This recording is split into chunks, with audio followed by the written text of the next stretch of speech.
And another one that I don't think as many people know about as often is a severe headache.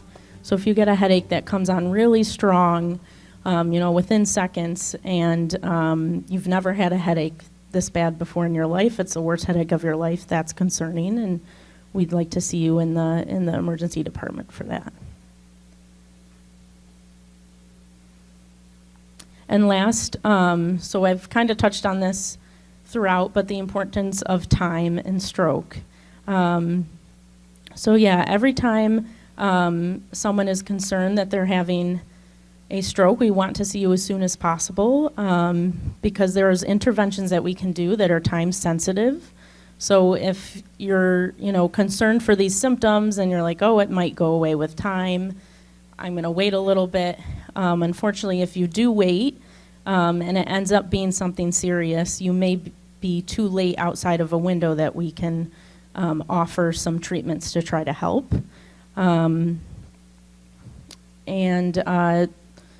Those treatments are essentially, there's a medication that we can give you within a few hours of you arriving, but after 4.5 hours since the symptoms started, that medication is no longer safe to give. So we like to see people as soon as possible. And then another treatment that we do is sometimes we can go in and take out a blood clot if we see one in your head imaging when you come into the hospital. But again, we can't do that if it's been, beyond a day of symptoms. So really time is brain is what we say, and that's because there's a lot that we can offer, but only within a certain time frame.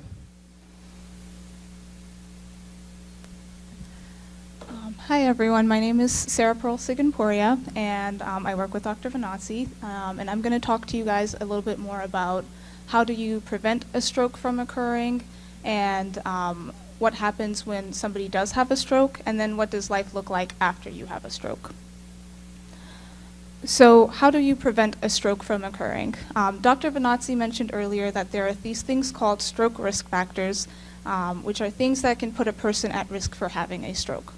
And the way that we minimize these stroke risk factors is by addressing the things that contribute to causing these stroke risk factors.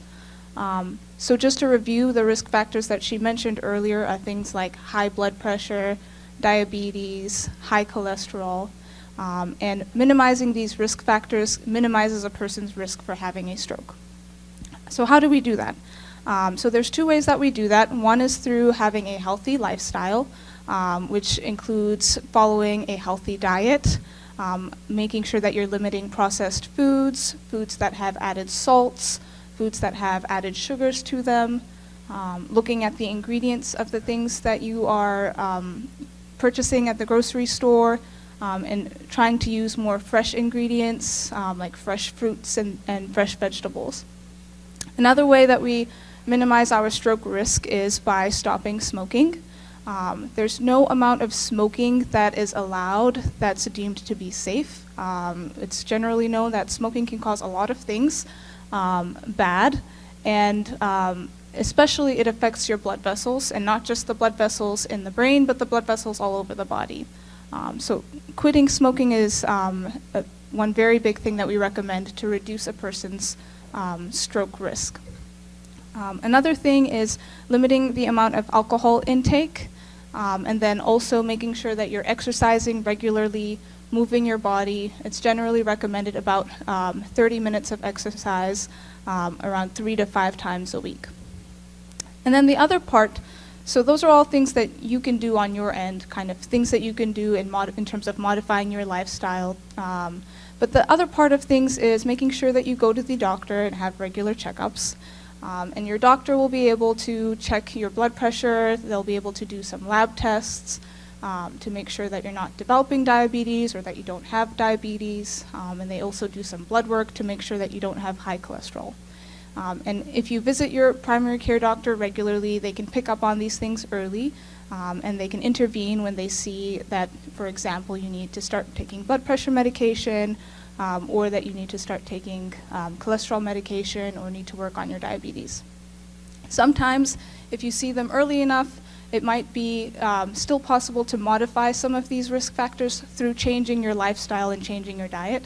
But other times, unfortunately, if it's not picked up soon enough, it's generally recommended that medications assist you while you implement those lifestyle changes. So those are all things that you can do to decrease your risk of having a stroke in the future. The next thing we want to talk about is what happens when somebody is having a stroke. So Dr. Vanazzi went over the different signs that you can look for that can alert you that somebody might be having a stroke. And she also talked about how time is of the essence because the longer you wait, the more damage happens to the brain and the fewer options you have for treatment. So if a person is suspected for having a stroke and somebody calls 911 immediately and the person comes to the hospital and they arrive less than 4.5 hours before their less than 4.5 hours after their symptoms started, they may be a candidate to receive a medication that can dissolve or break up some of the blood clot and can potentially improve their symptoms. This medication is called TNK, and in some hospitals it's also called TPA. But you are only eligible for that medication if you arrive less than 4.5 hours after your symptoms start. So that's just reinforcing that time is of the essence, and so it's important to come to the hospital as early as possible. When you come to the hospital, if someone is concerned that they may be having a stroke, they'll usually go and have CAT scans, and the doctors will look at those CAT scans and determine whether or not the person is a candidate to receive a surgery where we can also try and remove the clot surgically. Those are kind of the first two major decisions or major things that happen when someone comes into the hospital and there's concern that they may be having a stroke. And these two things usually happen within the first hour of the person arriving in the hospital. After that has been determined, then we start our stroke recovery. So actually, stroke recovery begins on the very first day that a person arrives to the hospital with a stroke. Stroke recovery consists of a lot of different things. It consists of physical therapy, occupational therapy, and speech therapy. One of the early things that happens when somebody comes in with a stroke is we determine whether or not it's safe for them to swallow. Because some people have strokes that affect the muscles of their face and the muscles that they use to swallow, and that can cause difficulty with speech and difficulty with swallowing. And so usually you'll be evaluated either by a nurse or a speech therapist to make sure that it's okay to eat the regular foods with regular textures. Sometimes people may need some modified textures. And then people are always seen by a physical therapist and an occupational therapist, and they'll do an evaluation to make sure that there's no weakness and that the person is able to continue doing the things that they were previously able to do. And if they aren't, then they come up with a treatment plan to try and get them back to what their functional baseline was prior to the stroke. The rehabilitation process after a stroke is very long, and it's a day-by-day process, and it starts, like I said, from day one and goes all the way through from several months to several years. It's a continuing process. So what are some resources that people can access once they've had a stroke? There are some stroke recovery programs available.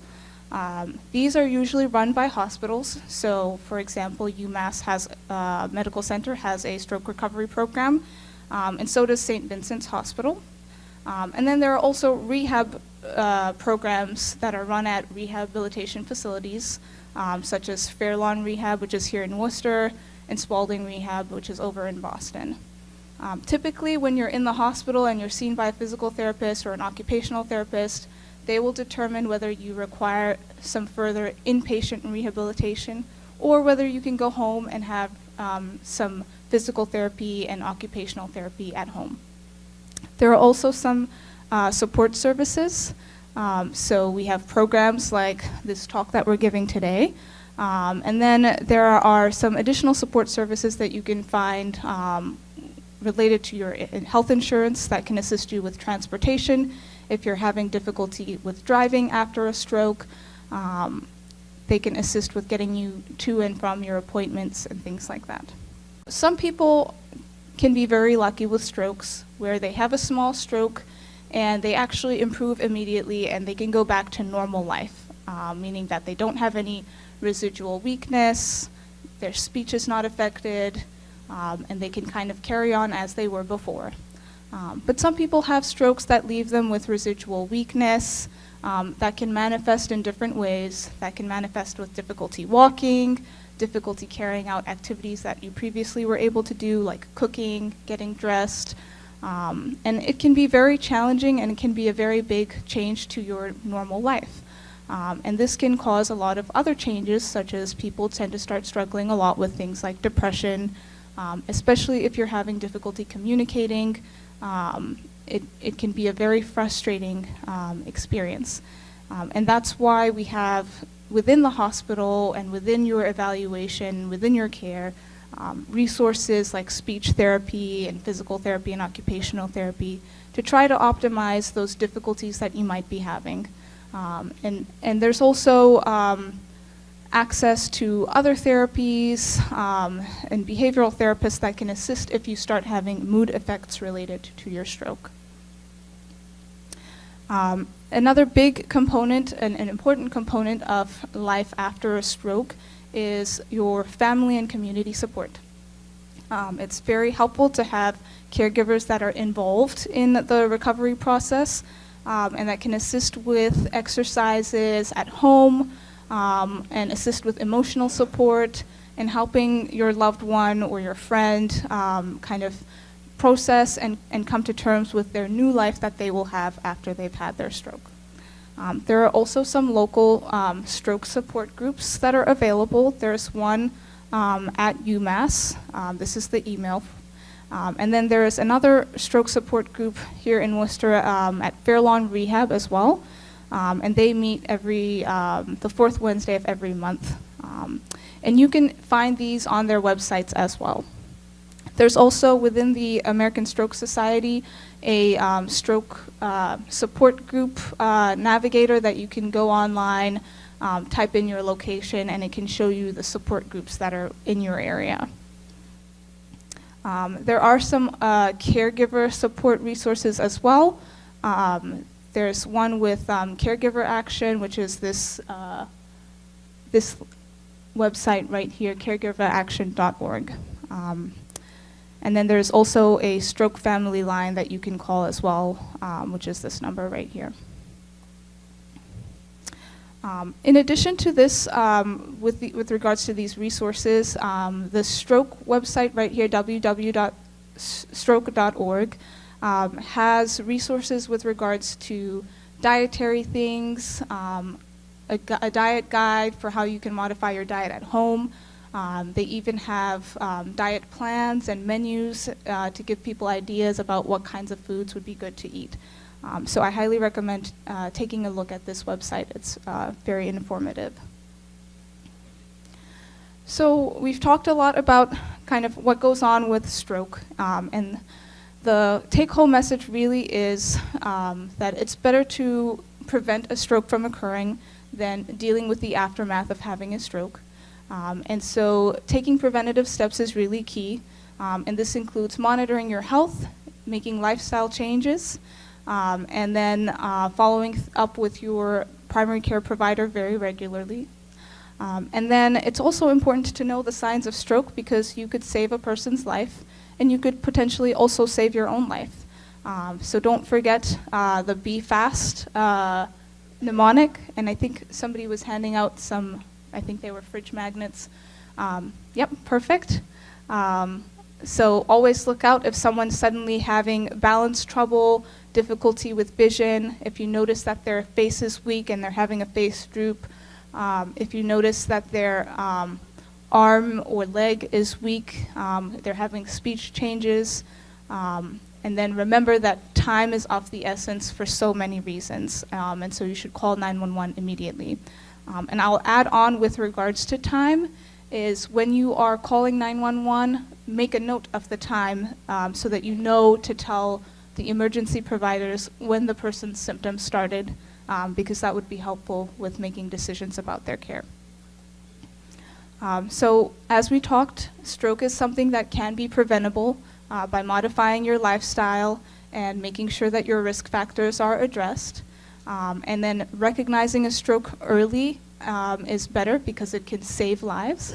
And then making sure that you are calling 911 quickly and making note of the time that symptoms started will be helpful, and you could possibly save someone very special to you's life. That's all we had today. We'll open the floor for questions, and I have Dr. Kajal Doshi here who's going to help us with some questions. So you had said that 4.5 hours is the critical point. You want to get help and whatever before that time. So you're in bed at night sleeping, and you have a stroke, and you wake up hopefully in the morning. You don't know the 4.5 hours. Is the stroke going to wake you up? I mean, how would you know if you were sleeping?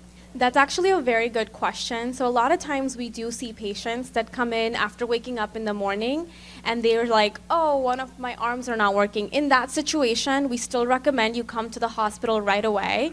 Even though we don't know exactly what time the stroke happened, we can take a look at your brain vessels and images and see if there's something else that we can do, like pulling out the clot, if it's a large clot or something along those lines. You didn't mention anything you could do preventively immediately. What about this aspirin issue? Is that really effective, or is that myth? That's a good question too. So usually when somebody has a stroke, in order to prevent another stroke from happening, we recommend that they go on aspirin. But this is something we have to talk to the doctor about, because some people are candidates for aspirin and others are not. But aspirin is definitely something we consider. No, but I mean, for does it react immediately to thin the blood enough to get extra time, opportunity? It's not immediate, and it doesn't for sure make it 100% like, no, you will not have another stroke, but it definitely reduces your risk by thinning your blood. Oh, in the moment, is that what you're asking? Like in the moment when you're having a stroke? It doesn't like reverse what has already happened. Yeah, and what percentage of stroke effects truly immobilize a person? That's a really tough question. I don't know if I have a percentage right off the top of my head. It truly depends on where the stroke happens. Different parts of your brain controls different things. So it's possible that, somebody has a stroke that affects their leg, and then that leg is not going to work, versus like somebody whose speech is affected. So it's hard for me to say exactly a percentage. Usually, we are getting older, and then we leave alone most of the time if we didn't have any partner. And in case there's something happen like stroke, and then there's nobody around, what should I do? Sometimes you can have the life buttons. That's always very good to have when you live alone. So you can talk to your doctor and set that up so that it's around your neck. If you find yourself in a position where you can't stand up and you feel like you're going through something that makes it difficult for you to reach a phone, you can click on that button and EMS will come right away to come and get you. Yeah. I think you talk to your doctor and they can get the process started for you to get that button. It's called a life button. Life button, yes. And how about the watch that usually it will save your life maybe? Are you talking about the smartwatch? So the smartwatch, if it's connected to like a service, you can call people through there, or you can call 911 through there. So that's also a good thing to have sometimes. If you can't reach a phone or something, you can always just have it on your wrist.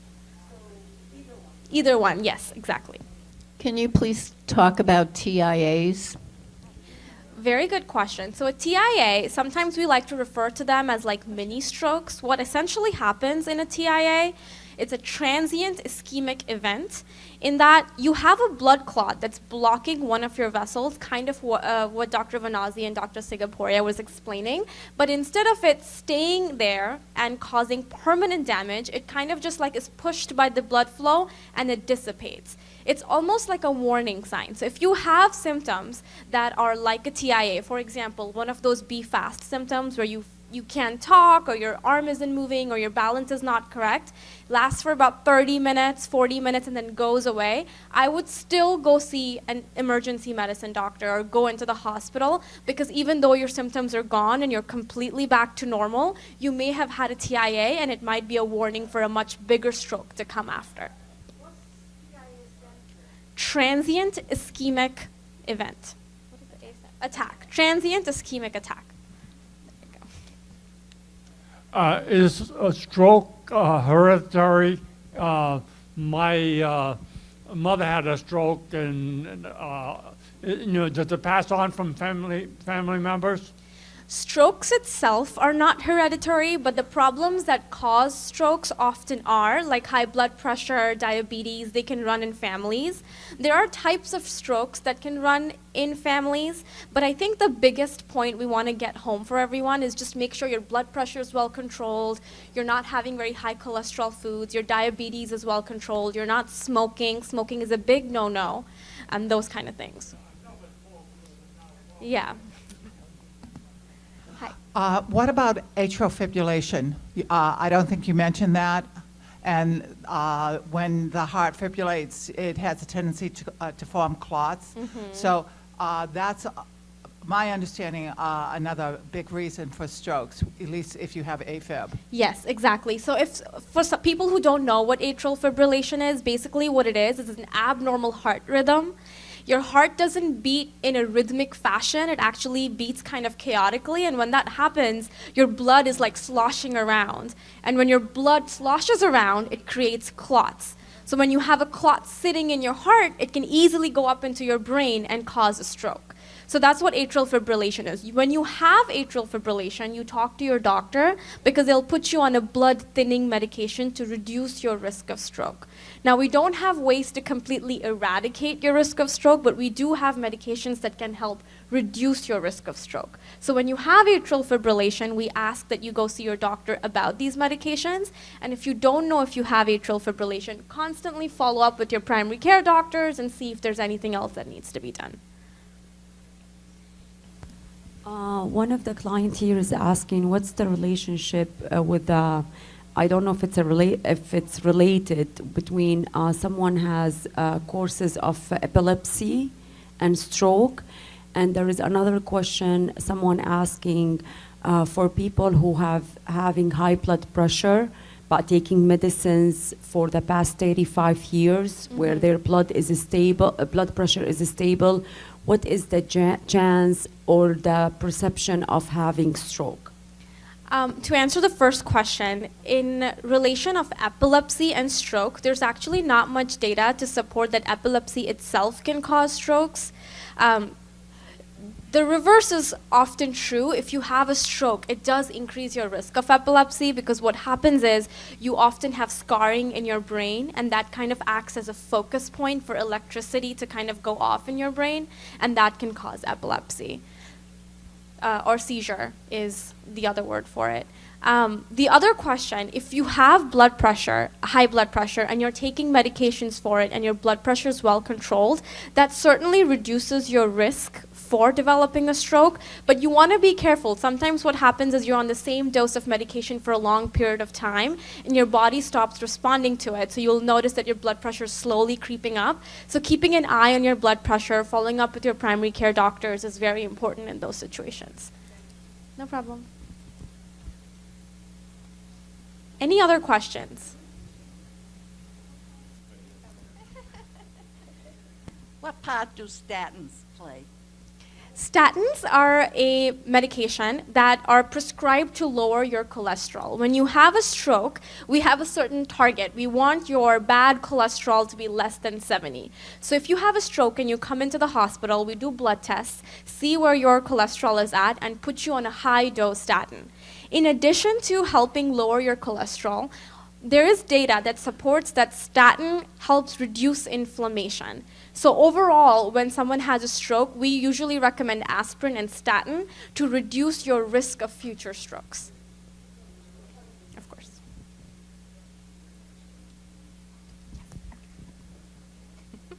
So as you just mentioned, to reduce stroke, take statin medication and also the aspirin, both, right? I would discuss that with your doctor Yeah. before you take the medication. Yeah, so it used to be that the medical community said everyone take an aspirin and that'll help prevent things. We don't follow that anymore. It's after you have an event that's concerning, whether that's the TIA, the mini stroke, or a large stroke, then we for sure want you on something, whether that's aspirin or anticoagulation if you have AFib. It kind of depends on your specific, scenario and what's going on with your health. So it's not a one-size-fits-all, but aspirin is a very common medication that we have people take after they have an event that's concerning. And then with regards to the statin, again, that's depending on your cholesterol. Some people don't need it. Some people, cholesterol seems to kind of be something that does run in families, and some people never have high cholesterol, even though they may eat high cholesterol foods. And some people may have a really good diet and they still have high cholesterol. I don't think we fully understand why that is, but that's why it's important to follow with your primary care doctor and get that checked out to see if you should be on a statin. Statin and aspirin? Yeah. No, statin and aspirin do not interfere with one another. Nope.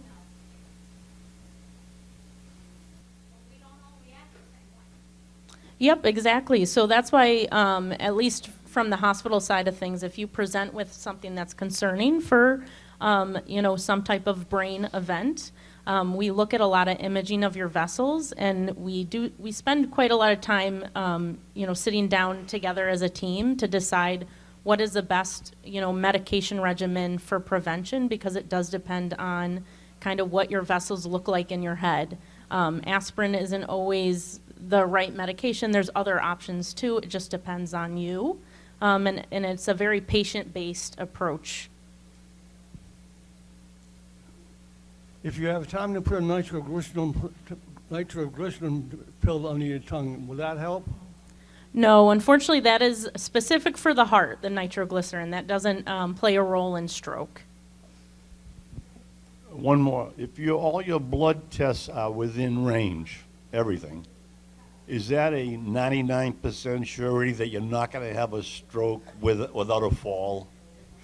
No, unfortunately not. I wish, I don't think there's anything that's a 99%, assurance. I wish we had something like that. If that's the case, the best pre-warning is what? I mean, it's not a one thing. Your blood work could look fantastic and you could still have high blood pressure and not know. I think a tough thing with regards to blood pressure and cholesterol is, we don't often have symptoms of those things. The only way you know that you have high blood pressure or high cholesterol is by getting checked out with the doctor, with your primary doctor. So I think a lot of this stuff, it is hard to know if it's going on without looking for it. That's indirectly. Then people that have come in with a stroke, have you usually found from your stats that their blood indicators were poor? No, nope. I wouldn't say that, we could predict it from blood work from a few months back. Maybe if cholesterol was high, but yeah. It depends, if you have AFib, if you're on a blood thinner, if you have AFib, do you take the blood thinner if you have AFib, stuff like that. Does UMass have any studies regarding strokes? I mean, you mentioned the support groups. I know that they have a study on Alzheimer's that Dr. Herron runs. What about studies on strokes? There's definitely a lot of studies on stroke. There's I can't. Oh yeah. There's lots of UMass studies. There's probably at least 5, if not 10 or more. It would be a lot for me to list. I don't know them all off the top of my head, but we have a lot of doctors involved in studies on stroke at UMass. in the past 30 years, would you say stroke recovery has made great strides? Yes, absolutely. Yeah, I think we know, I think stroke recovery has made strides from numerous ways. I think one thing is that we're getting better at treating someone acutely when they come into the hospital. We have more options now if there's a concern for stroke than we did 30 years ago. And then also we are, more and more understanding the importance of getting people like physical therapy as soon as possible. The sooner that, you start moving and working on using what, your brain just kind of lost, and trying to rewire other areas of the brain to sort of take over because of what happened. Trying to do that as soon as possible is definitely helps with the recovery long term. Okay, so there's a client here asking about medicines. First question she has, how could using high blood pressure medicines affect our vines? I'm trying to find the right word for it, sorry.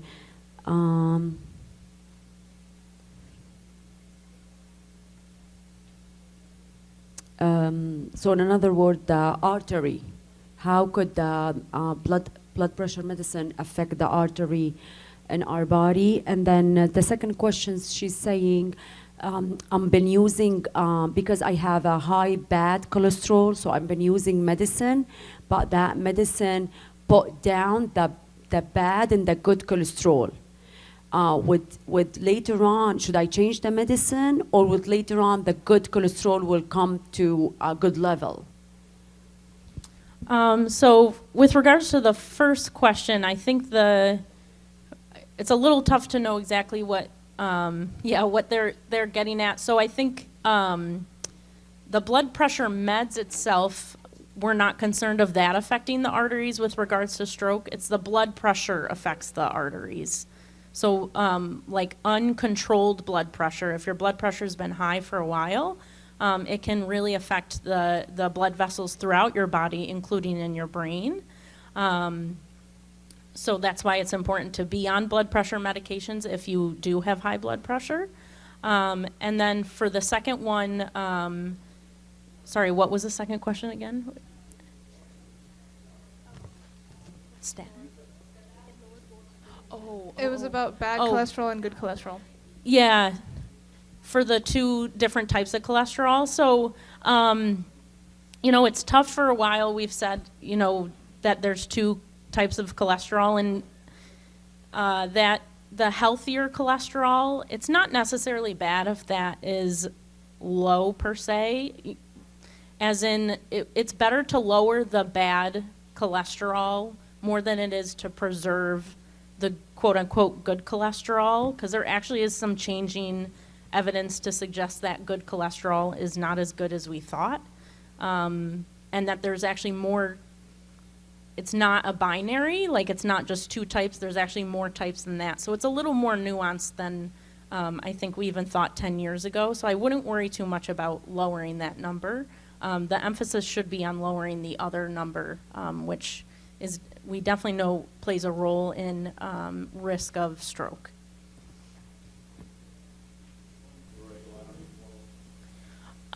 So with regards to exercise and bringing your heart rate up, it's actually a good thing to do. You kind of want to stress your heart in that way. That's a healthy way to stress your heart with exercise. To an extent, everyone's a little different, and it's always important to talk to your doctor about you specifically if you have concerns. So I don't want to make too generalized of a statement, but